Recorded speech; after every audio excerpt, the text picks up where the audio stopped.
ആ രാഘവേട്ടൻ എണീറ്റില്ലേ? അവിടെ ആരുമില്ല. രാവിലെ പോവെന്ന് പറഞ്ഞിരുന്നു. പക്ഷെ ഇത്ര നേരത്തെ പോവാറില്ല സാധാരണ. ചിലപ്പോ കേറിയിരിക്കൂ.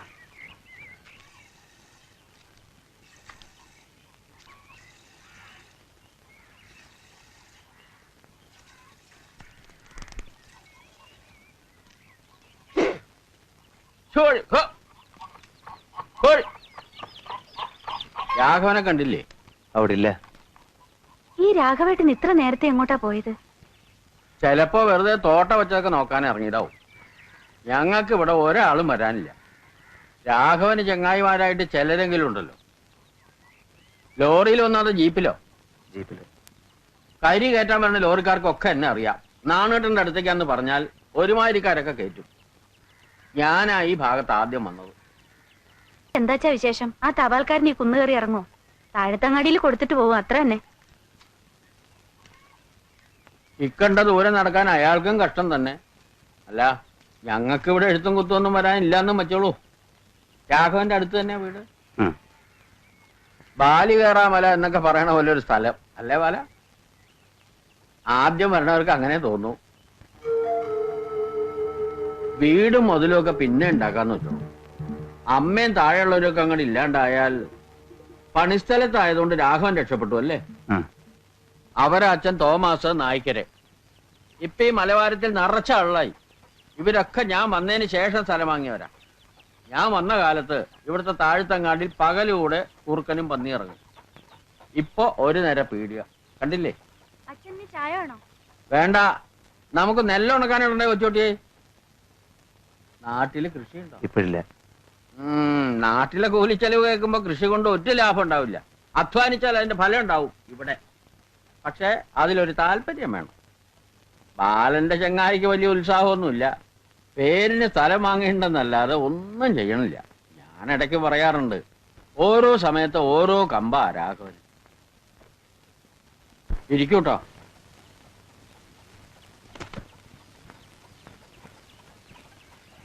പക്ഷെ മേലനങ്ങ മടിയുള്ള സൈസാ. എനിക്കതാ ദേഷ്യം. ഞാൻ അങ്ങാടിയിലോ അടിവാരത്തിലോ വെച്ച് കണ്ടോളാം. ഇരിക്കുന്നു. ബാലൻ ഒരു വഴിക്ക് ഇറങ്ങുമ്പോ ചെങ്ങായി വേറൊരു വഴിക്ക് കയറും. രാഘവന്റെ നാട്ടിൽ നിന്ന് ഒരു ചെങ്ങായി വന്നിട്ട് കുളിക്കണോ? ഇത് അങ്ങോട്ട് ഇറങ്ങി ഞങ്ങളുടെ പുഴയണം. നല്ല അസല് വെള്ളം. തോർത്ത് വേണം. വേണ്ട, ഞാനൊന്ന് നടന്നിട്ട് വരാം.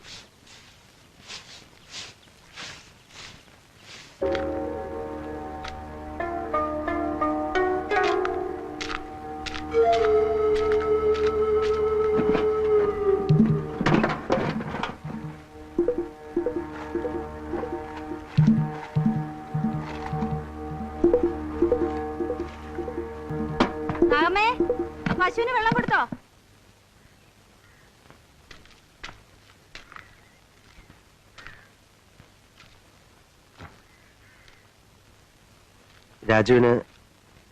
രാഘവന് ഇവിടെ എത്ര സ്ഥലമുണ്ട്? 2 ഏക്കർ. അത് ചെറിയ വിലക്ക് കിട്ടി. പിന്നല്ലേ പള്ളിക്കാര് മലവാരം വാങ്ങി വില കൂട്ടിയത്. കൃഷി ചെയ്ത് കൂടണോ ദുബായി പോണോ ഒന്നിനും ഒരു നിശ്ചയമില്ല രാഘവേട്ടന്. ഓരോ സമയത്ത് ഓരോന്ന് പറയും. 10,000-15,000 കൊടുത്ത് ദുബായി പോയിട്ട് എന്ത് കിട്ടാനാവോ? പണം കൊടുത്തോ? കൊടുത്തിട്ടില്ല. ആ കാശ് കൊണ്ടൊരു ചെറിയ വീടുണ്ടാക്കാലോ. അച്ഛൻ അതാ പറഞ്ഞത്. ഒക്കെ ഓരോരുത്തരുടെ ഇഷ്ടമല്ലേന്ന് വെച്ച് മിണ്ടാതിരിക്കാൻ പറഞ്ഞാ അച്ഛൻ കേക്കില്ല. അത്രയ്ക്കൊക്കെ കാശുണ്ടോ രാഘവന്? 2 ഏക്കർ നിസ്സാര വിലക്കല്ലേ അച്ഛൻ വാങ്ങിച്ചു കൊടുത്തേ. നാട്ടിൽ നിന്ന് സ്ഥലം വിറ്റ് കിട്ടിയ കാശ് അങ്ങനെ നാനാവിധാക്കിയിട്ടൊന്നുമില്ല. രാഘവൻ ഈ സ്ഥലം കണ്ടുപിടിച്ചതാ അത്ഭുതം. അച്ഛന്റെ ഉപദേശമാണ്. അങ്ങാടിയിൽ വെച്ച് യാദർച്ചയെ കണ്ടപ്പോ നിർബന്ധിച്ചു കൊണ്ടുവന്നല്ലേ സ്ഥലം കാണിക്കാൻ. അച്ഛൻ ആർക്കെങ്കിലും ഒക്കെ ഉപദേശം കൊടുത്തിട്ടില്ലെങ്കിൽ ഉറക്കം വരില്ല. ഇവിടെ ഇനി ഉപദേശം തുടങ്ങും, നോക്കിക്കോളൂ. നാണുവേട്ടനൊരു സഹായമായി രാഘവൻ വന്നതല്ലേ? പക്ഷെ പണിയെടുപ്പിക്കാനൊന്നും രാഘവേട്ടൻ അറിഞ്ഞൂടാ. ഹിന്ദി പാഠം സമാപിക്കുന്നു. ഓ 9 അരിയിടാൻ നോക്കട്ടെ. സമയം ഇത്ര കൃത്യമായിട്ട്? അതിനല്ലേ ആകാശവാണി. ഹിന്ദി പാഠം കഴിഞ്ഞ അരിയെടുപ്പത്തിടാന്ന കണക്ക്.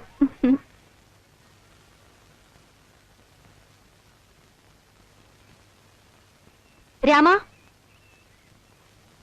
ദാ കാപ്പി എല്ലാവർക്കും കൊടുക്ക്. കുറുമ്പം വന്നില്ലേ? അവൻ ഇങ്ങോട്ട് തരാനാ ഇപ്പോ. നീ പറഞ്ഞിട്ടാ കൊടുത്തത്. നിന്റെ കൂലിന്ന് അത് കിഴിക്കും, നോക്കിക്കോ. എന്റെ അടുത്ത് വിളവ് നടക്കില്ലെന്ന് പറഞ്ഞേക്ക് അവനോട്. അച്ഛാ, കോതയുടെ പെണ്ണ് 5 റുപ്യ അധികം പറ്റിയിട്ടുണ്ട്, അത് മറക്കണ്ട.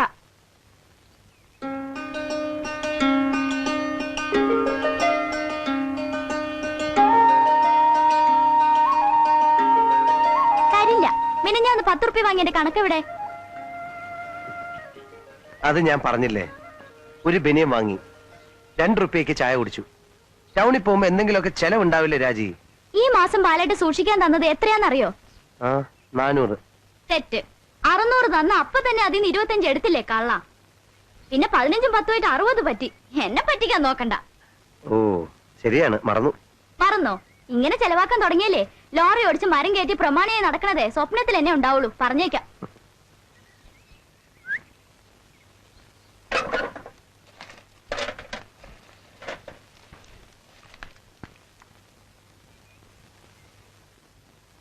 ഇപ്പൊ ഇത് മതി പോരെ? ഈ ബാങ്കിൽ എത്രയാണെന്ന് അറിയണ്ടേ ബാക്കി? നീ കണക്ക് വെക്കണുണ്ടല്ലോ, അത് മതി, എനിക്കറിയണ്ട. അറിയണം. നാട്ടിലെ സ്ഥലം വിറ്റ് 20,000 അങ്ങനെയുണ്ട്. അതിന്റെ മീതെ മാസം വീണത് 100-200 രൂപ. ഇങ്ങനെ പോയാലേ 40 എത്തി ലോറി എടുക്കുമ്പോഴേക്കും ബാലായിട്ട് തന്തപ്പടിയാവും. ഓ ശരിയാണ്, ഒറ്റ വഴിയേ ഉള്ളൂ കാര്യം എളുപ്പത്തിൽ നടക്കാൻ. ശ്രീധന തുക എന്താണെന്ന് നിശ്ചയിച്ച് അത് നേരത്തെ ഈട്ടത്തിലിടാൻ പറ അച്ഛനോട്. കല്യാണം വരെ കാക്കണമെന്നില്ല. എന്തേ? ഒറ്റ മോളെ ആർക്കാ കെട്ടിച്ചു കൊടുത്തത് 4 പേര് ചോദിച്ചാ ഈർച്ചക്കാരനെന്ന് പറഞ്ഞ നാണക്കേടല്ലേ? മരുമകൻ ആരാ? അറിയില്ലേ? ആ ലോറിയും കരാറ് പണിയൊക്കെ ഉള്ള ബാലൻ. ആർക്കാ എന്റെ അന്തസ്? എന്നാലേ ഇത് ഇവിടെ ഇരിക്കട്ടെ. തരില്ല തരില്ല. എന്താ എന്താ അത്? ഒരു 10 റുപ്യ ചോദിച്ചാ കിട്ടാൻ പ്രയാസാക്കണേട്ടാ. തരണത് മുഴുവൻ വാങ്ങണ്ടേ? പിന്നെ എന്തിനാ എന്റെ സൂക്ഷിക്കാൻ തരണേ? അച്ഛന്റെ സ്വഭാവം ആ മോൾക്കും. ഇരുമ്പ് കുടിച്ച വെള്ള ഇവളുടെ കയ്യിൽ പെട്ട കാശ്. ആ ബാല, ഒരാഴ്ചയോട് ചുമര് പൊന്തും. കഴുക്കോലിന് പറ്റിയ കഷ്ണങ്ങൾ മൂപ്പനോട് പറഞ്ഞോ? ഇരുമുള്ളിന്റെ പുറവട്ട് എടുക്കാന്നാ മൂപ്പൻ പറഞ്ഞ്.